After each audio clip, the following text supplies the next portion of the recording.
Bienvenidos y bienvenidas al nuevo podcast de la UGI, Convoy, un viaje por la ciencia, en el que vamos a tratar temas de interés y de divulgación científica y su importancia en el pasado, en el presente y en el futuro. Yo soy Andrea Miralles, actualmente trabajo en la Oficina de Cooperación en Investigación y Desarrollo Tecnológico y este podcast también es gracias a la Unidad de Divulgación Científica y Ciencia Ciudadana.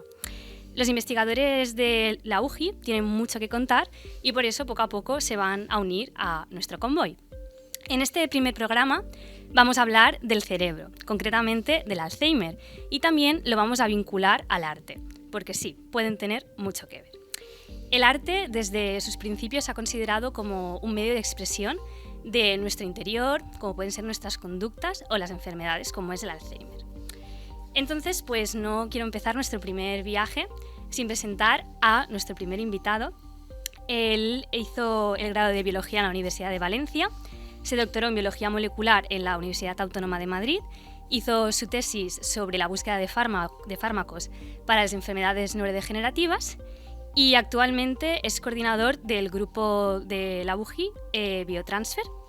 Y una de las líneas de investigación está relacionada con el Alzheimer y con el arte.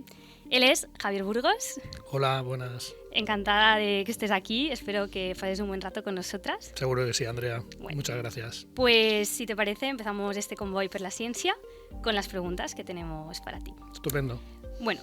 ¿Qué te parece si empezamos hablando de ti y de tu investigación y de cómo empezó esa pasión por el cerebro, ¿no? Como para llegar a querer estudiarlo para siempre, ¿no? Digamos. Pues te tengo que contar que fue poco a poco. Al principio, yo lo que tenía muy claro desde pequeño es que yo quería investigar. No sabía muy bien en qué, pero cuando acabé la carrera tenía claro que quería investigar en biomedicina. De hecho, tuve la oportunidad me hicieron una propuesta de hacer una tesis en biología molecular de plantas que no acepté, porque lo mío era la biomedicina. Ya sabía. Sí, ya lo tenía claro desde el principio. Y de hecho empecé trabajando en cáncer, pero luego la tesis me fui al Centro de Biología Molecular Severo Ochoa en Madrid, que en su momento lo sigue siendo, pero en su momento era un centro muy, muy prestigioso, y ahí empecé a hacer un doctorado en neurociencia, ¿vale? Utilizando modelos animales e investigando, como decías, unos canales que son muy importantes en las neuronas para amplificar la muerte neuronal en procesos neurodegenerativos como la enfermedad de Alzheimer u otros. Uh-huh. Desde entonces, desde que acabé la tesis hasta ahora, me he dedicado a trabajar en el sistema nervioso, fundamentalmente en neurodegeneración y enfermedad de Alzheimer. Y luego lo del arte me ha venido por otro lado, Es decir, no forma parte de mis líneas de investigación de la Facultad de Ciencias de la Salud, de mi grupo de investigación, sino que forma parte de una investigación que estoy haciendo en este edificio, en la Facultad de Humanas, en el que hace un tiempo me enteré o descubrí que me interesaba desde siempre la locura como representación de las enfermedades neurodegenerativas. Y me empezó a interesar el arte que estaba relacionando con las enfermedades neurodegenerativas. Ya hace ya unos cuantos años empecé una investigación propia, yo solo, en la que estudiaba cómo un pintor francés del romanticismo, que se llama Géricault, representó la locura a principios del XIX. Y ya te digo, es una investigación que estoy haciendo aquí y que constituirá mi segunda tesis doctoral, que es sobre historia del arte. Qué interesante. Es que me parece muy guay, ¿no? El hecho de que algo tan dispar como el Alzheimer y el arte se pueda vincular, ¿no? ¿Y cuál es la obra que te ha gustado más investigar? Pues mira, esta historia empezó por una serie de cuadros que hizo este pintor. Este pintor es el autor de La Balsa de la Medusa. Uh-huh. Es un cuadro imponente que todo el que ha ido al Museo del Louvre debe haber visto seguro, ¿no? Porque es gigante. Y además es muy impactante, muy impresionante ese cuadro y tiene una historia detrás muy interesante, ¿no? Porque fue una revolución en su momento cuando lo pintó Géricault. Pero resulta que este pintor pintó 10 retratos de enfermos mentales que estaban ingresados en hospitales psiquiátricos del París posnapoleónico. Y de esos 10 cuadros, 5 se perdieron. Y esos 5 han permanecido ocultos casi 200 años. Y eso es lo que ha formado parte de esta investigación, ¿no? Y por tanto esas son las que no es que no es que sean las obras que más me han impresionado en la vida, pero desde luego las que más han influido en mi vida. Por la historia que tiene. Sin lugar a dudas. Sí, porque también para mí se convirtió en una obsesión saber qué había pasado con esos 5 cuadros perdidos. Qué guay. Bueno, y ahora vamos a hacer como un salto al pasado, ¿no? Para hablar de este tema. ¿Y qué ocurría cuando antes la enfermedad del Alzheimer no estaba diagnosticada como tal? O sea, no se decía que era Alzheimer, ¿no? Era como locura también, sí. ¿No? ¿Qué ocurría? Fíjate, la enfermedad de Alzheimer la diagnostica Alois Alzheimer en 1906. Es decir, hace casi 120 años, ¿no? que se diagnostica. Y invito sobre todo a los estudiantes de medicina a que lean el trabajo original de Alois Alzheimer, porque es una delicia cómo describe el caso clínico de Auguste Deter, que fue la paciente que él diagnosticó, una paciente de 51 años. Entonces, claro, él describe por primera vez esta enfermedad y la caracteriza. No significa que antes de su descubrimiento no existiera la enfermedad, por supuesto que existía. Lo que pasa que era muy poco probable que ocurriera, era muy poco prevalente la enfermedad. Y esto es debido a que es una enfermedad que ocurre en personas envejecidas y la esperanza de vida ha ido cambiando.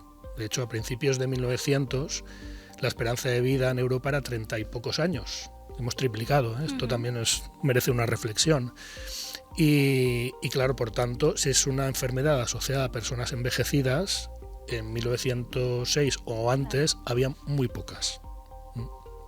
Claro, o sea que el descubrimiento del Alzheimer, ¿no? También ha venido de la mano de que la gente cada vez fuera más mayor, ¿no? El descubrimiento cuando lo hace Alois Alzheimer, como digo, en 1906, cuando describe la enfermedad, es una enfermedad, como digo, poco prevalente, es decir, poco prevalente, hay pocos casos, ¿no?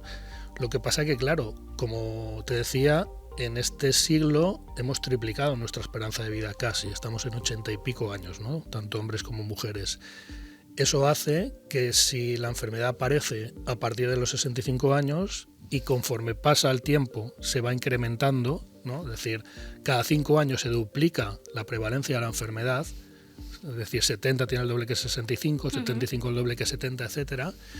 Pues claro, la cuestión es que cuanto más envejecemos el problema es más grande y de hecho actualmente en España, según CEAFA, que es la Confederación de Asociaciones de Alzheimer, calcula que hay 1,2 millones de enfermos en nuestro país.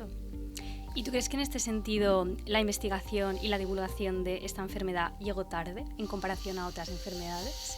¿Llegó tarde? Pues yo creo que es que hemos hecho poca divulgación hasta hace muy poquito, de enfermedad de Alzheimer, de biomedicina y de ciencia en general. Y afortunadamente yo creo que esto ha cambiado para bien, ¿eh? De hecho, pues un programa como este pues es un ejemplo de que tenemos que salir de los laboratorios, que ya no son tan torre de marfil como eran antes, es decir, los científicos salimos más, pero nos tenemos que obligar a salir más, ¿eh? Para mí es mandatorio que expliquemos lo que hacemos, ¿eh? Y también que expliquemos cómo funciona la ciencia y que la ciencia está plagada de fracasos. Es decir, lo que te ocurre casi todos los días o casi todos los experimentos son fracasos. También es un resultado, ¿no? Por supuesto. Hay que verlo como algo positivo.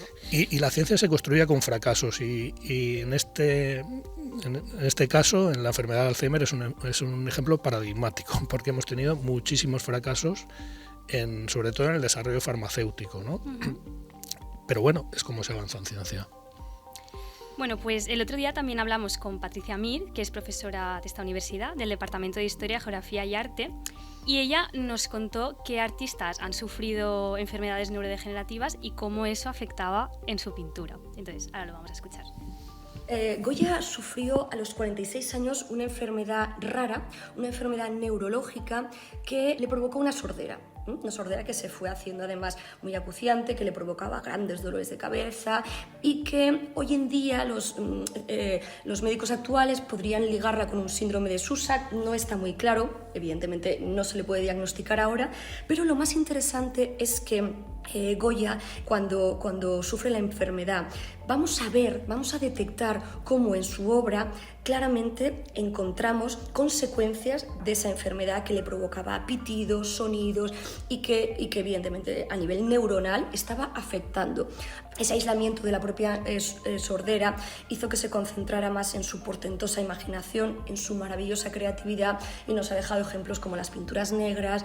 Es decir, en cuanto a la historia del arte, es cierto que la enfermedad trajo consecuencias, pero en positivo para la historia del arte, pero sin duda afectó hasta el punto de que Goya acabara exiliándose. Y luego tenemos ejemplo a la obra, ¿no? Gracias, Patricia. Bueno, y ahora vamos a hacer otro viaje en el tiempo y saltamos a la actualidad. Entonces, yo te quería preguntar qué nos puedes contar sobre los avances que existen actualmente para paliar la enfermedad del Alzheimer, y también no solo clínicos, sino avances más allá de lo clínico. Vale. Bueno, como te decía antes, desde que se describe la enfermedad hace 120 años hasta ahora, se ha trabajado mucho, se ha investigado mucho, además de forma progresiva. Conforme estamos en una época más reciente, hay más trabajo en la enfermedad de Alzheimer. En los años 70, por ejemplo, pues la investigación era bastante poco. Lo malo de todo esto es que a día de hoy todavía no conocemos el origen de la enfermedad, no sabemos la causa de la enfermedad. Y eso es un hándicap muy importante, ¿no? Porque si no conocemos la causa de una enfermedad, es mucho más difícil buscar soluciones. Hemos tenido el ejemplo con el COVID, ¿no? La COVID sabemos cuál era el origen claramente, que era un virus, pues podemos buscar soluciones para resolver ese problema. Con la enfermedad de Alzheimer no. Todavía seguimos trabajando e investigando para saber por qué se produce, ¿no? Pero claro, no puedes esperar a saber el origen para buscar la solución, porque el problema lo tenemos ahí, lo tenemos en la calle y lo tenemos en nuestros hospitales y en nuestras casas, y sobre todo los familiares que tienen un enfermo. Por lo tanto, se ha trabajado, digamos, un poco a ciegas. Se han establecido hipótesis y se han buscado fármacos contra esas hipótesis. A día de hoy no tenemos ningún fármaco que funcione, hasta enero del año pasado, donde tras más de 20 años la FDA, que es la Agencia Americana del Medicamento, autoriza un fármaco que se llama lecanemab y que ahora mismo está autorizado en los Estados Unidos, y ahora estamos en un periodo de espera para saber si está funcionando o no está funcionando. Ojalá funcione, pero si no funcionara, pues estaríamos como antes, sin ningún fármaco que retrase la enfermedad o que la cure. Bueno, un poco lo que decíamos antes, ¿no? Que hay fracasos y que hay que verlos como resultado, ¿no? Y seguir investigando. Bueno, pues ahora volvemos a contactar con Patricia Mir, porque también queríamos saber cómo han ido evolucionando las expresiones, los trazos de los cuadros que reflejan esta enfermedad a lo largo del tiempo. El término o el concepto de enfermedades neurodegenerativas es tan reciente que sí que podemos ver vestigios y ejemplos de enfermedades que podrían estar o no ligadas, porque en aquella época no estaban. Me remonto casi hasta los últimos estertores, el final del medievo, para ver el Bosco. El Bosco creó una obra titulada La nave de los locos, que se conserva en el Louvre de principios del siglo XVI, donde en este caso él, con un valor didáctico, ¿no?, podríamos encontrar, por supuesto, ejemplos neurodegenerativos. En la misma línea, por ejemplo, Francisco de Goya también pintó Corral de Locos, que es una obra a raíz de una visita que le hizo a un hospital psiquiátrico.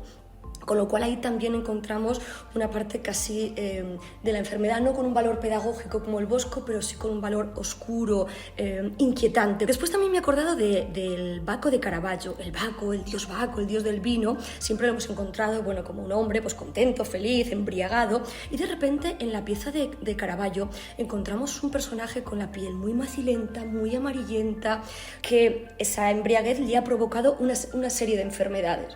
Después, sin duda, tenemos que hablar del gran pintor Géricault, este romántico francés, del romanticismo francés, que a instancias del director de un centro psiquiátrico creó una serie de monomanías, de las que sabemos que se hicieron 10, se encontraron o se conservaban 5 y recientemente apareció una sexta, en la que casi con un realismo científico, con una gran objetividad y un gran respeto y una gran dignidad, Géricault aborda en esta galería de retratos algunas enfermedades, algunas ligadas, como comentaba antes, ¿no?, al espectro neurodegenerativo, y otras no, pero es algo casi con un aspecto cientificista, si quieres. Después me gustaría hablar de una obra del pintor Louis Michel Van Loo, de la familia de Felipe V. Se conserva en el Museo del Prado, el gran monarca, el Borbón, que creó la dinastía borbónica aquí en nuestro país, sufría de trastornos importantes, muy importantes.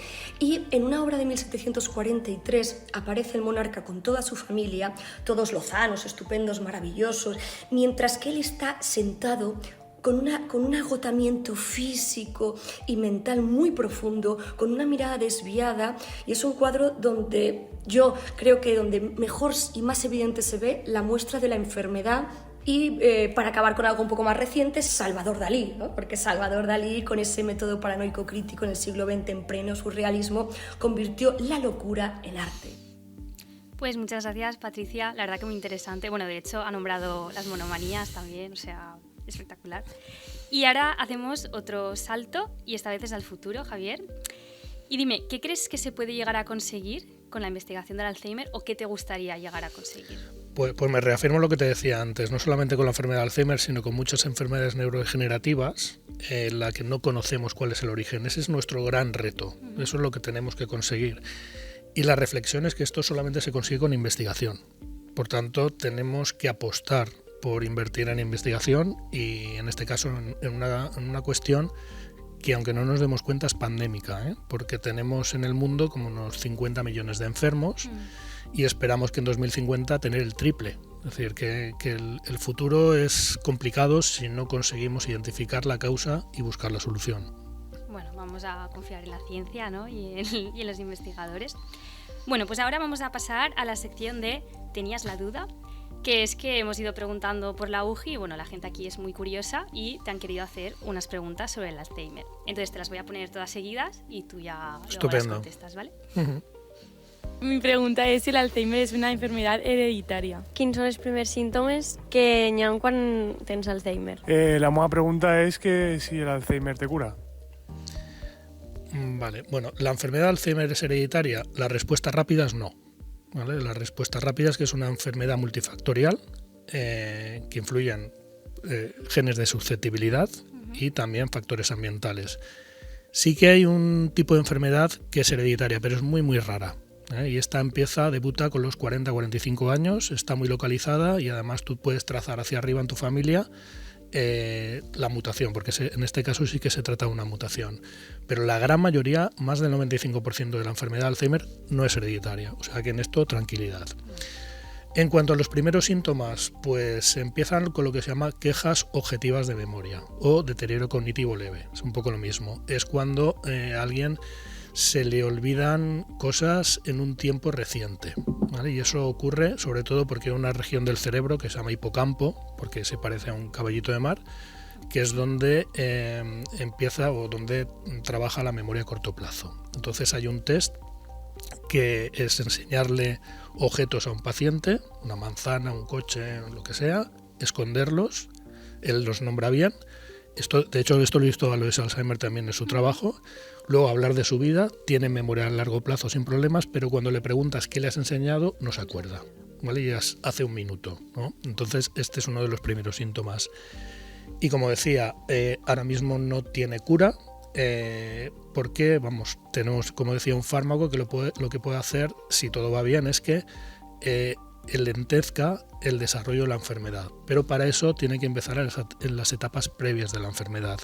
Cuando un enfermo de Alzheimer pues está muy avanzado, tiene una muerte neuronal y una atrofia neuronal muy muy grande, tanto que su cerebro pesa la mitad que un paciente sano, con lo cual ahí es muy difícil ya rescatar esas neuronas que se han muerto. Entonces hay que ir a las etapas previas. Bueno, y ahora pues vamos ya con el final, desgraciadamente, pero bueno, todo lo bueno se acaba. Y nos quedan las dos preguntas, marca de la casa, que eres pues el primero que tiene el honor de responderlas, estupendo. Así que enhorabuena. Y la primera pregunta es, ¿cuál ha sido tu destino científico más interesante y por qué? Pues mira, Patricia estaba contando que se había descubierto una sexta monomanía. Es parte de mi trabajo, es decir, fui yo el que lo publiqué, además en Lancet Neurology, que es una revista para los científicos que trabajamos en este campo, pues una revista muy importante. Y yo vi esa monomanía. Y fue en un viaje a Italia, no puedo decir dónde, por cuestiones de confidencialidad, vale. Pero desde luego fue un viaje que sin lugar a dudas cambió mi vida, ¿no? Y fue muy importante para mí. Y le digo también que hay otras 2 monomanías más descubiertas para su interés. Vale, entonces destino científico Italia, ¿no? Sí, Nos quedamos con eso. Nos quedamos con Italia. Vale, y la siguiente pregunta es, ¿qué le dirías a un joven investigador o investigadora para iniciar en el campo de la divulgación científica? Pues que es muy importante, Aquí hay varias cosas. Lo primero, que los investigadores tenemos que intentar divulgar, como lo decía, pero luego también hay gente que tiene que divulgar sin necesidad de investigar. Y ciencia es todo, ¿eh? Ciencia es esto, es la gestión, es todo el trabajo que hacen nuestros PAS en nuestra universidad. Es decir, esto yo pongo el ejemplo como para que Fernando Alonso gane una carrera necesitas el que te ponga la rueda, ¿no? Pues y necesitas el que te hace publicidad y el que te establece la estrategia. Todos somos ciencia. Entonces, a los jóvenes estudiantes te puedes dedicar a la investigación y tienes una parte de obligación de comunicar lo que estás haciendo, pero por otra parte también te puedes desarrollar profesionalmente haciendo divulgación científica sin investigar. Y las 2 cosas son placenteras. Sí, lo que importa es pues eso, dar a conocer Por la supuesto. ciencia, ¿no? Porque si no es como un resultado que se queda ahí... Educar y sobre todo educar a los más jóvenes, porque ahí es donde está el cambio radical de nuestras sociedades, educar a los más pequeños, empezando por primaria. Es muy importante.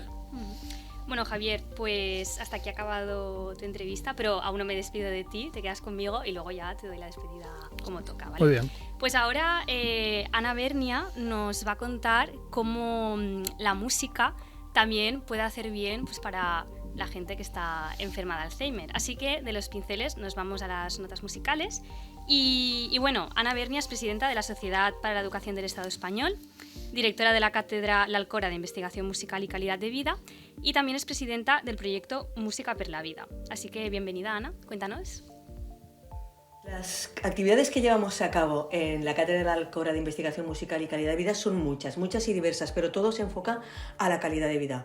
Salud mental, calidad de vida, en general, para todas las edades además. Y utilizando personas mayores, tenemos un caso de Alzheimer. Según las investigaciones científicas, el Alzheimer a los 6 años, el deterioro ya es tan avanzado que las personas ya no pueden ni reaccionar. Un poco con la reflexión de que al final la terapia de música activa pues sería ideal que aparezcan las prescripciones médicas y sobre todo de forma gratuita. No sé qué piensas sobre esto, Javier. Pues sí, mira, lo que sí sabemos en la enfermedad de Alzheimer, como muy bien explicaba Ana, es que la gente que tiene más ejercicio cognitivo tiene lo que se llama una mayor reserva cognitiva y entonces es un poco más resistente a sufrir la enfermedad de Alzheimer. Y sabemos, por ejemplo, que la gente que tiene niveles de estudios más altos, pues tiene menos riesgo, gente que toca un instrumento de música tiene menos riesgo, la gente que habla varios idiomas lo mismo, con lo cual, efectivamente, todo lo que sea alimentar esa reserva cognitiva es adecuado para protegernos frente a un eventual proceso neurodegenerativo como es el Alzheimer. Eso sí, todo este tipo de terapias tienen que estar en un entorno sanitario y por profesionales sanitarios. Ojo con las terapias alternativas que no tienen base científica. Tenemos que ir a escuchar a nuestro profesional, que es nuestro neurólogo, nuestro psiquiatra o nuestro neuropsicólogo, pero vamos, centrarnos en esto, pero efectivamente así es. Bueno, pues si algo queda claro es que aquí en la UJI hay mucho ímpetu por sacar una investigación del Alzheimer adelante, ¿no? Que sea fructífera. Y por decir otros grupos que se dedican a la investigación del Alzheimer, pues tenemos Neurobiotech, que busca mecanismos relacionados con el inicio de la enfermedad, como puede ser la neuroinflamación, la bioquímica computacional, que estudia las catálisis enzimáticas, y luego el grupo Implica, que estudia diversos cuidados en la enfermería y en concreto pues tiene una línea de investigación del Alzheimer. Y nada, Javier, ahora sí que ha llegado el final de este viaje científico. Yo he estado muy a gusto. Yo también. Espero que la gente que lo escuche pues también palpe pues lo bien que lo habéis pasado. Y nada, este es nuestro pasaporte, ¿vale? Luego ya lo firmas, hacemos la foto y la gente pues ya lo verá en redes. Y nada, como diría Andrés Suárez, recuerda tú que puedes y nos vemos en el próximo programa. Muchísimas gracias por estar aquí con nosotros y gracias a ti, Javier, de nuevo. Muchas gracias.